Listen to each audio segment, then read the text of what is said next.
he never expected that just by shouting and yelling on the train, he'd have his clothes ruthlessly ripped off by the guards. Then they placed a death countdown around his neck. Finally, they locked a steel ring around his arm. Immediately, the guard opened a small window on the train and shoved his arm outside. In an instant, the man let out a horrifying scream.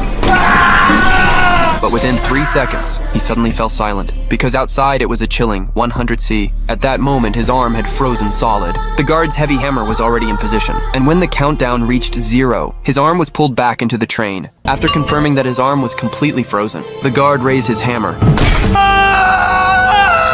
However, witnessing everything in the car, we could only seethe in silence. Because Earth had already entered the Ice Age ahead of time, 99% of the people on the planet had turned into frozen statues, and the remaining 1% of survivors were cramped into this train which had been moving for 17 years. But sadly, even on this tiny train, there was class division. The rich lived in the first-class cabins at the front, living a luxurious life of excess, while we were stuck in the stinky, cramped back cabins, surviving only on some black pastries. To make matters worse, the rich would take our children. And if we even muttered a complaint, we were subjected to brutal punishment. One day we finally couldn't take it anymore. As the guards opened the train door to distribute the disgusting black pastries, I decided to take a deadly chance. After years of observation, I had a hunch the guards' guns were unloaded. To test my theory, I boldly stepped through the crowd and aimed a guard's gun at myself.